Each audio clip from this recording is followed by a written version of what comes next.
Quanto custa abrir uma holding? E quais são os gastos para manter ela? Essa é uma pergunta que eu recebo muito. Então vamos lá, eu sou Gabriela Piscinato, da Valora Auditoria e Consultoria, e nesse vídeo vamos falar quanto de fato é preciso gastar para ter uma holding. A primeira coisa que você precisa entender é que nenhuma holding é igual a outra. Cada uma atende objetivos diferentes. Algumas pessoas me procuram para montar uma holding com foco em proteger seus bens. Outras estão interessadas em reduzir a carga tributária, enquanto há quem busque a solução para um planejamento sucessório. Se você ainda está em dúvida sobre o que é uma holding, como ela funciona, eu tenho um vídeo aqui no canal que explica tudo isso em detalhes. Vou deixar o link ao final desse vídeo para você assistir depois. Mas se você já se decidiu que quer abrir a sua holding, hoje eu vou te contar quais são os custos envolvidos nesse processo. Então fica comigo até o final.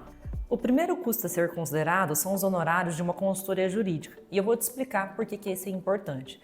Na constituição de uma holding é essencial contar com um advogado que analise detalhadamente o contexto do patrimônio da sua família. Esse profissional também vai avaliar toda a questão sucessória, garantindo que a estrutura da holding esteja alinhada com os seus objetivos. Ele será responsável por definir junto com a família todas as premissas que irão compor o contrato social de constituição da empresa. Por exemplo, quem será o administrador dos bens da holding? Se um dos sócios quiser sair, como será feita a apuração de haveres? Quem poderá comprar cotas caso um dos sócios decida vendê-las? Qual será o percentual de votos necessários para aprovar a venda de um imóvel pertencente à holding? Ele vai avaliar a necessidade de inclusão de cláusulas restritivas, como a cláusula de incomunicabilidade, para garantir que os bens doados ou herdados não se comuniquem com o patrimônio do cônjuge, protegendo-o de caso de separação. Enfim, a criação de uma holding envolve muitos detalhes importantes que precisam ser bem pensados e estruturados. Todas essas definições serão incluídas no contrato social da empresa. Por isso, contar com o apoio de um advogado especializado nessa etapa vai ajudar a criar uma estrutura sólida e personalizada, que atende às suas necessidades e protege o seu patrimônio. Vale lembrar que o custo desse serviço pode variar bastante, já que cada advogado e escritório trabalha de forma diferente. Não existe um padrão fixo, mas o importante é escolher alguém de confiança, com experiência no assunto, para garantir que tudo seja feito da forma correta. Um detalhe, o que eu tenho visto na prática é que em muitos casos, holdings são criadas, constituídas diretamente pelos contadores, sem a realização de uma análise mais ampla e detalhada de um advogado. Na minha opinião, isso representa um risco significativo, já que os contadores acabam elaborando o contrato social da holding sem considerar aspectos jurídicos mais complexos, que podem impactar o planejamento patrimonial e sucessório. Segundo custo, taxas de abertura de registro da empresa. Após a elaboração do contrato social, o próximo passo é levá-lo para registro na junta comercial do seu estado. Nesse processo, você precisará pagar as taxas relacionadas à inscrição, abertura e registro dos atos constitutivos. O custo dessas taxas gira em torno de R$ 500, dependendo da tabela vigente da sua região.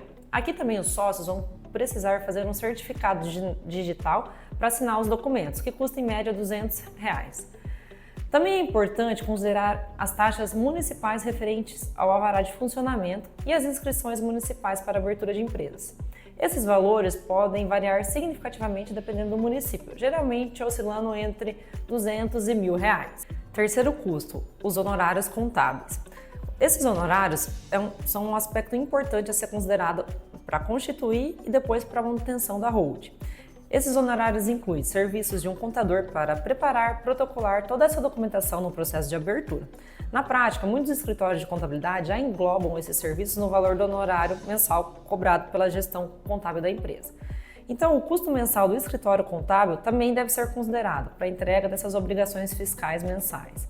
Esses valores, que são cobrados mensalmente, pode variar amplamente, dependendo do escritório de contabilidade escolhido e dos pacotes de serviços oferecidos. Por isso, é fundamental avaliar as opções disponíveis e selecionar uma empresa que atende às suas necessidades e que, principalmente, você confie. Imóveis na holding. Em quarto lugar, vamos falar sobre o custo para a transferência de imóveis da pessoa física para a holding, pessoa jurídica.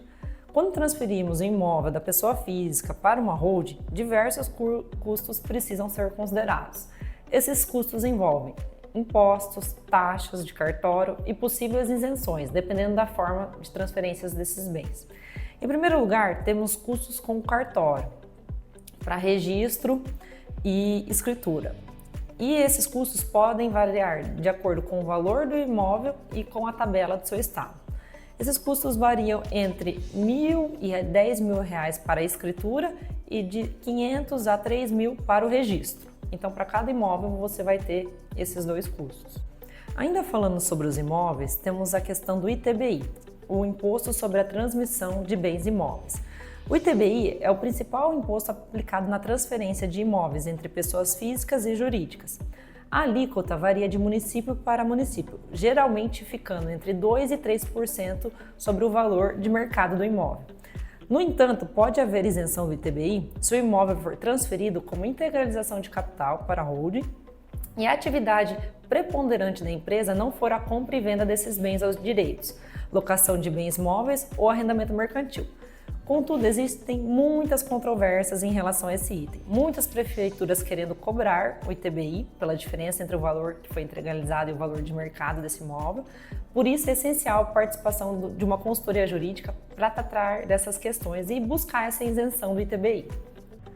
O quinto item que devemos considerar quando falamos de holding é em relação ao imposto ITCMD. Você já deve ter ouvido falar. Esse é um imposto sobre a transmissão, causa-mortes e doação. Pode parecer complicado, mas é mais simples do que parece. É um imposto que você paga quando recebe algum bem ou direito de forma gratuita. Isso pode acontecer em dois momentos específicos. Por herança, quando alguém falece e você recebe bens como imóveis, dinheiro ou até ações, ou por doação, quando alguém decide presentear você com um bem ou direito. Mas quem é o responsável pelo pagamento desse imposto? No caso das doações, a responsabilidade pode ser de quem doa ou de quem recebe, dependendo das regras do Estado. Já na herança, o imposto é pago pelo espólio, ou seja, o conjunto de bens deixados pelo falecido antes de ser dividido entre os herdeiros. E como que esse imposto, o ITCMD, ele é calculado? Ele é baseado no valor do bem ou do direito recebido, geralmente o valor venal, que é aquele usado para fins fiscais.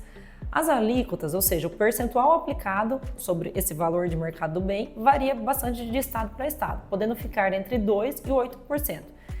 Em alguns casos, quanto maior o valor do bem, maior o percentual aplicado. E tem mais, com a reforma tributária em andamento, muitos estados estão revisando a regulamentação. Atualmente, a alíquota é de 4% em estados como Paraná e São Paulo, mas pode ser ajustada para até 8%, dependendo das mudanças aprovadas. Por isso, a corrida das famílias para finalizar as transmissões de herança. Agora, quando os bens são transferidos para uma holding, eles deixam de estar registrados no nome da pessoa física e passam a ser representados por cotas da empresa. Isso significa que no planejamento sucessório, ao invés de transferir diretamente os bens, os herdeiros recebem as cotas da holding, facilitando todo o processo de inventário, reduzindo assim os custos de inventário. No caso das cotas da holding, o ITCMD incide sobre o valor dessas cotas. Isso pode gerar uma base tributável menor, dependendo da forma como o patrimônio é estruturado na empresa. Uma estratégia muito comum para minimizar os impactos do ITCMD no planejamento sucessório é a utilização de doação com reserva de usufruto. Nesse modelo, o doador mantém o controle e o direito de usufruir dos bens, como receber rendimentos de aluguéis ou dividendos, enquanto estiver vivo. Além disso, ao optar por essa estratégia, o imposto incide apenas sobre a nua propriedade, ou seja, sobre o valor das cotas sem o usufruto. Isso reduz a base de cálculo do ITCMD e, consequentemente, o custo tributário. Outro benefício importante é a possibilidade de realizar a transferência de cotas durante a vida, de forma escalonada e planejada. Essa transferência gradual pode ser feita em partes ao longo do tempo, evitando alíquotas progressivas mais altas, que são aplicáveis em alguns estados. E ao fazer essa doação em vida, há ainda a vantagem de evitar a tributação causa-mortes. Como as cotas já foram doadas, não haverá cobrança adicional de ITCMD no momento do falecimento, pois o patrimônio já terá sido transferido para os herdeiros. Então, antes de tomar qualquer decisão, é importante que você entenda se a holding familiar realmente faz sentido para o seu caso. O propósito desse vídeo é mesmo levantar de formas gerais os custos envolvidos na constituição e manutenção de uma holding. Se você quiser uma simulação específica para o seu caso, de quanto custaria para ter uma holding, eu te convido a marcar uma conversa com a gente. O link para contato está aqui na descrição desse vídeo. E se você achou esse vídeo útil, não esqueça de encaminhar para quem precisa saber dessas informações. E até mais!